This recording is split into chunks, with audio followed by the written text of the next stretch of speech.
So I went down this rabbit hole yesterday, and I had seen this study that Thomas Addison, who diagnosed Addison's disease, that he had been diagnosing and using with his patients.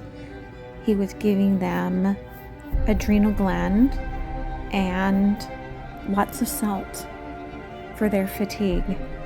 And I thought to myself, well, first off, adrenal fatigue is not considered an actual diagnosis. Chronic fatigue is, as is dysautonomia, but it is associated, Addison's, with a type of anemia. But I was like, and when did POTS start? When did dysautonomia? So adrenal cortex is one of the things that I was using along with licorice root when I was first diagnosed with chronic fatigue. And one of the things that I've learned over the years is that all of this is all associated and all connected to the trauma, right?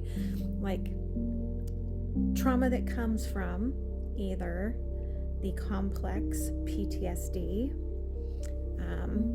could be big T, could be little t, but also sometimes it's the trauma that comes from a disease. And as you know, most of you know, if you're on TikTok and you're going down this path, you already know that lupus, they have now said, comes from Epstein-Barr virus. And I do believe that it was reactivated in me over the last several years with all of the stress from my divorce.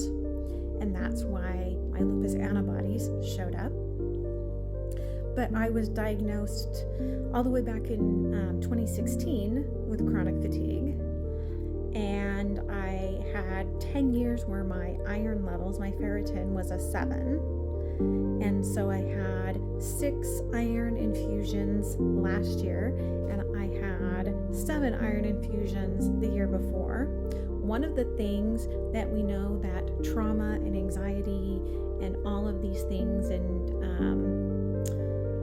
are affected by is gut health. Number one, the bad gut bacteria eat your iron. Okay, when you are sick, that bacteria eats your iron, which causes struggles to get your iron up. And for most girlies, you already have your own natural struggles sometimes with keeping that iron up.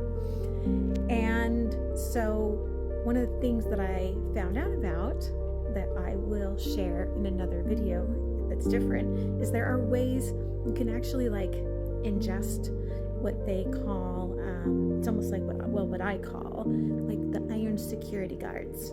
And they kind of like take your little iron down to where they need to go. Okay, it's good bacteria that protects it from the bad bacteria.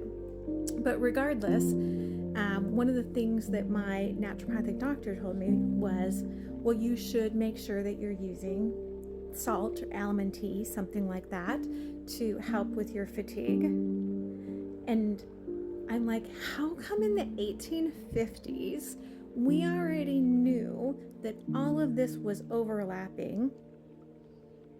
There was some random strange ass doctor, Dr. Addison, who figured out that we actually have adrenals, and he went down this path and he was like, oh, these people that are tired, well, let's give them the adrenal that they don't have, and let's give them a bunch of salt. Why is it that now all of a sudden, 2025, we've got all these people that are dealing with this fatigue and issues? This was back in the time of tuberculosis. Well, what did we just go through? We just went through this massive COVID-19. And now all of a sudden it's like we've got all these people who are being diagnosed with dysautonomia, POTS, all these different things. And we're like, well, we don't know what to do except to tell you that you need salt. Well, I think there's a lot more that we can do, and I'm going down the rabbit hole, and I'm going to study it, and I'm going to find out, and I'm going to be a guinea pig, and then I'm going to share it with you.